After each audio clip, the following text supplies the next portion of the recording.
نے ہلاک کر دیا اور اس موومنٹ کی سربراہی حسین الحوثی کے بھائی عبد المالک کو ملی، جو آج بھی اس جماعت کو لیڈ کر رہے ہیں۔ اس کے بعد سے یمن فورس اور حوثی باغیوں کے مابین حالات کبھی ٹھیک نہیں ہوئے، یہاں تک کہ حوثی باغیوں سے لڑنے کے لیے سعودی عربیہ کی کولیشن اور امریکنز تک نے یمن کی مدد کی، مگر پھر بھی یمن کی گورنمنٹ شمالی یمن میں حوثیوں کی عام ریزسٹنس کو دبانے میں ناکام رہی اور 2010 میں گورنمنٹ کو جنگ بندی کا معاہدہ کرنا پڑا۔ 3 جون 2011 کو علی عبداللہ صالح پہ قاتلانہ حملہ کیا گیا جس میں وہ بال بچے، جبکہ یمن کے پرائم منسٹر عبدالعزیز عبدالغنی اس حملے میں جاں بحق ہوئے۔ اس حملے کے بعد صالح سعودی عربیہ میں زیر علاج رہے اور انہوں نے عبدالربہ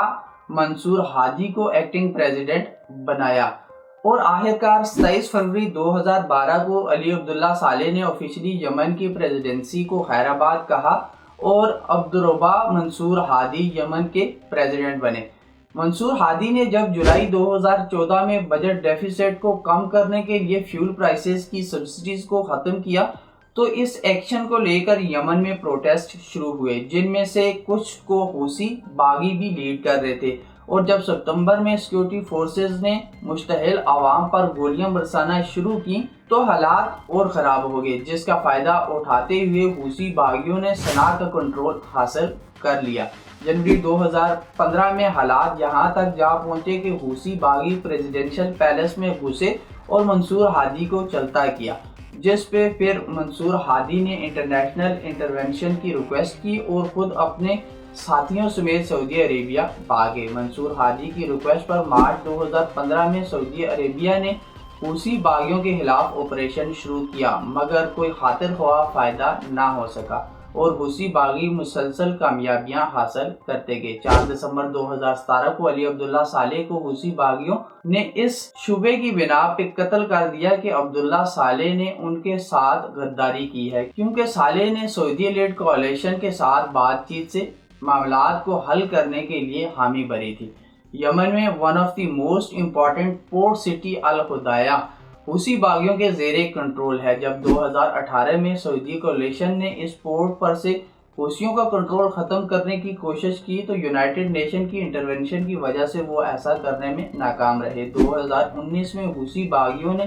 سعودی عربیہ میں موجود دنیا کی سب سے بڑی آئل ریفائنری سعودی آرامکو پر بھی حملہ کیا، جس سے سعودی آرامکو کو کافی نقصان اٹھانا پڑا۔ اس کے ساتھ ساتھ یمنی حوثی باغیوں نے جنوری 2022 میں یو اے ای میں بھی ایک انڈسٹریل انسٹالیشن کو ٹارگٹ کیا، جس میں 3 لوگوں کی موت ہوئی۔ تو ان ڈیٹیل سے آپ آئیڈیا لگا سکتے ہیں کہ یمن میں حوثی باغی کتنی طاقت رکھتے ہیں۔ ہمارے ہاں یعنی پاکستان میں جس طرح ایک ڈسٹرکٹ گورنمنٹ ہوتی ہے، یمن میں اسی طرح ٹوٹل 21 گورنریٹ ہیں، جن میں سے تقریباً 13 حوثی باغیوں کے کنٹرول میں ہیں۔ عبد المالک الحوثی جو کہ حسین بدر الدین الحوثی کے بھائی ہیں، اس ٹائم حوثی باغیوں کے لیڈر ہیں۔ حوثی باغیوں کی ملٹری سٹرینتھ اراؤنڈ 1 لاکھ سے 1,20,000 کے قریب ہے، جس کے پاس اپنے surface to surface ballistic missile system ہیں۔ اس کے علاوہ حوثی باغیوں کے پاس ڈرون کیپیبلٹی بھی کافی ایڈوانس ہے۔ ایک اندازے کے مطابق حوثی باغیوں کی میزائل اور ڈرون ٹیکنالوجی کی رینج اراؤنڈ 2500 کلومیٹر تک ہے، اور یہ ایک ایسی فورس ہے جو کبھی بھی ایکسٹریم ایکشن لینے سے گریز نہیں کرتی۔ حوثی باغیوں کی اسٹرینتھ ویل ٹرینڈ اور ویل اکوپڈ ہے، یہاں تک کہ اسرائیل حماس جنگ شروع ہونے کے بعد امریکہ نے جو جہاز ریڈ سی میں اسرائیل کے رکھوالی کے لیے بھیجے ہیں، ان پر بھی حوثی باغی اٹیک کر چکے ہیں، اور یہی وجہ ہے کہ اسرائیل حماس جنگ کو لے کے حوثی باغیوں کے بارے میں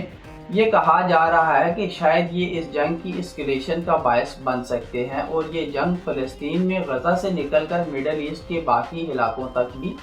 پھیل سکتی ہے۔ یمن میں حوثی باغی ایک کمپلیکس ٹاپک ہے، مگر آپ اگر اس کو آسان الفاظ میں سمجھنا چاہیں تو بیسیکلی یہ سنی شیعہ کی لڑائی ہے، جس کی آگ میں جل کر مڈل ایسٹ میں کافی سارے ملک اپنا وجود کھوکھلا کر چکے ہیں، اور اگر اس آگ کو پھیلنے سے نہ روکا گیا تو پتہ نہیں اس سے اور کتنا نقصان مسلمانوں کو اٹھانا پڑے گا۔ اس جنگ میں ایک سائڈ پہ میجر پارٹنر ایران، لیبیا اور حزب اللہ، اور دوسری سائڈ پہ سعودی عربیہ، ایجپٹ، جارڈن، سوڈان، بحرین اور UAE وغیرہ ہیں۔ اس ویڈیو میں نے اس ٹاپک کو مختصر اور آسان الفاظ میں بیان کرنے کی کوشش کی ہے۔ اگر آپ سمجھتے ہیں